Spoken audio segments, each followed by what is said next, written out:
Yo, what's up mga kabarangay? Once again, magandang araw sa inyong lahat at napakagandang balita para sa ating mga senior dahil approve na ang ating Universal Pension Plan, hindi lang sa Balele kundi sa buong nasasakupan ng Tanawan City mga barangay. Yan. So this time ay samahan naman natin si Coach Jerry upang magkabit ng tarpaulin kontra sa ating mga nagiging problema dito sa pagkatapon basta ng mga basura ng ating mga kabarangay. At dala natin syempre ang ating tok-tok service. Kasama dito tayo sa may Zone 1 at kinakabit nga ang tarpaulin kung saan nakalagay paalala. Ang paalala, itong legal, itong illegal, ano ba ito? Itong illegal na pagkatapon ng tae ng pusa, mag-ingat po kayo kapag kayo inahuli ng ating barangay police, ay kakasuhan po namin kayo. Ayan po ay talagang pinaigting na ng ating sangguniang barangay ang pagkapatupad ng batas na ito dito sa ating barangay Baleling minamahal. Dahil palaging problema natin ang ating basura. Kung saan na lang ho palagi tinatapon. Isipin nyo naman ho yung mga tae ng pusa ay dito rin ilalagay sa binabaglad sa may hipit na yon.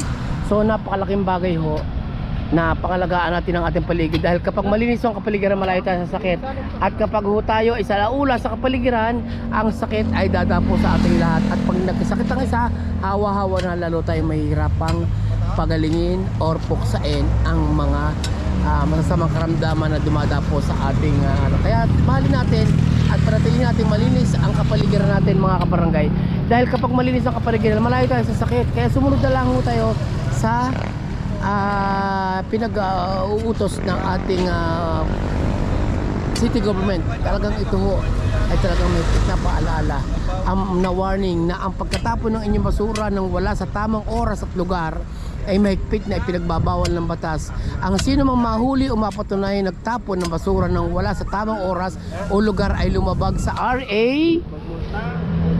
9003 Ecological Solid Waste Management Act of 2000. Penalty 1,000, fine and 15 days community service. Paalala mula sa sangguniang barangay ng Balele. So kaya tayo ho mga kabarangay ay sumunod na lang gusto nyo pa magmulta at gusto nyo pa magkasakit ang inyong mga anak at ang inyong mga apo at ang inyong pamilya. Kung sa pagsunod natin ng tamang pagkatapon ng basura ay makakaiwas tayo sa lahat ng ating mga sakit at karamdaman natin ng pagkatapon ng basura. Kaya tayo ay mag-ingat, okay? So sumunod na lang ho tayo. At yan, i-continue natin ang paglalagay matapos doon sa labas sa may Mestre. Dito naman sa makapasok lang ng Sitio Bukid.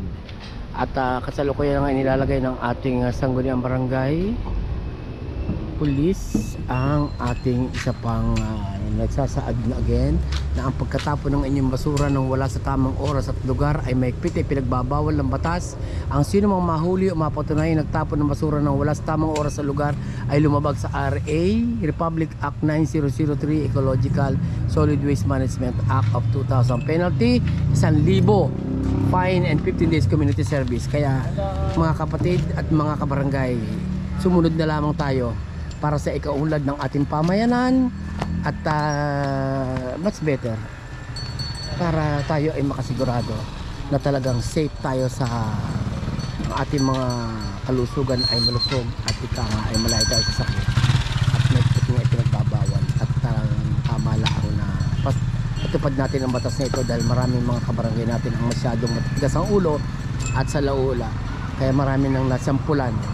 At wag naman sana kayo susunod na masampulan kaya kailangan ay itama nyo ang pagkatapon at ang wastong pagkatapon ng basura ay ipaira. So yan lamang po and God bless all at sana mag-ingat po tayo at lagi sa isip na magtapon ng pagkatapon. So thank you so much for watching and see you on my next vlog. Si Milisan.